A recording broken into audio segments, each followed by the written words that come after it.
When I signed up, I was told you can't get married, you can't get pregnant, you can't go to church, you can't join the army, and no one in your family will ever speak to you again. Like that was the whole point.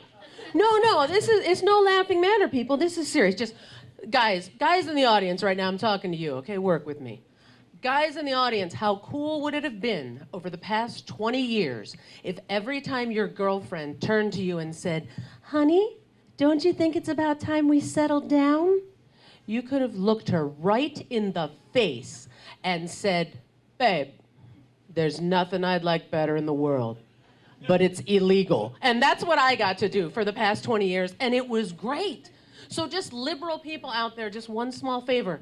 Stop helping, okay? I don't need any help. I can adopt children now, thanks to you. Children, when did that happen? I can adopt kids. There was a golden age in lesbianism where people wouldn't even let me near their kids. That was awesome, okay? I'd be at a cookout and some exhausted mother would come up to me and say, do you want to hold the baby? I'm a lesbian. George, take Timmy to the car. We're leaving. We forgot we have a thing.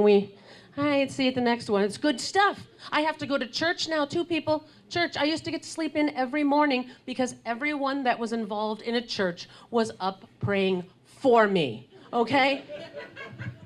Now there's safe spaces and welcoming communities. There's no safe space for me to be in at 9 o'clock in the morning on a Sunday, okay? Stop helping people, okay? And then you did the worst of the worst of the worst. You repealed Don't Ask, Don't Tell. You repealed Don't Ask, Don't Tell because you thought it wasn't fair. Of course it wasn't fair. That was the best part about it. What do you mean, Uncle Sam? You don't want me or Ian or Patrick or other Patrick? Awesome. Thanks for your service, boys. Enjoy Beirut. I'm going to Cabo. No, seriously, stop helping. I mean, because for decades now, we have had a covenant with one another, whether you know it or not. We've been in contract with each other. It's happened, you know, and we are keeping up our end of the bargain. I mean, thanks to us, your carburetors pull like a kitten, UPS packages arrive on time, all light cues on all Broadway shows are right on time, and your weird cousin with a lazy eye has someone to take to weddings, okay? So we just ask these small things that you just stop helping. And I'm gonna prove it to you that we are in contract with one another. I'm gonna take you back to when I signed that contract. Do you guys wanna hear a little story? It's the 90s. We're in rural Ohio at a public university. A college freshman arrives on the campus, guitar case in one hand, Indigo Girls songbook in the other. She looks out over the gate and she notices that it's orientation day. Slowly, shyly, she weaves her way to the quad.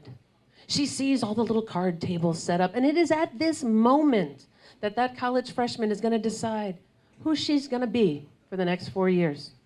She sees the student government table, and it looks like a lot of work, you know. There's a Take Back the Night rally she can sign up for. She's not really a joiner, you know. And then in the distance, she sees it. The banner, a lavender banner in the distance.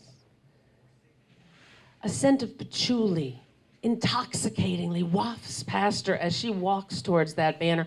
And on that banner, she sees a phrase that will change her life forever. Intramural softball.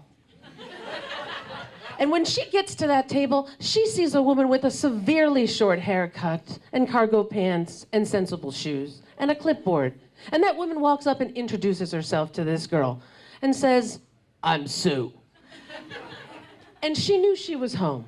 And when she went to that table to sit down and sign the waiver that was on that clipboard, she noticed a highlighted passage. And in that passage, it said, if you play intramural softball at Ohio University, you can't get married, you can't get pregnant, you can't join the army, you can't go to church, and no one in your family will ever speak to you again. So I tell you people, you can clap, go ahead. You know you wanna, you can. People, it is very important that at least all of us in this room agree to vote Republican this season. Because if we all do, you will be saving the lesbian way of life. I'm Michelle Tomko. God bless America.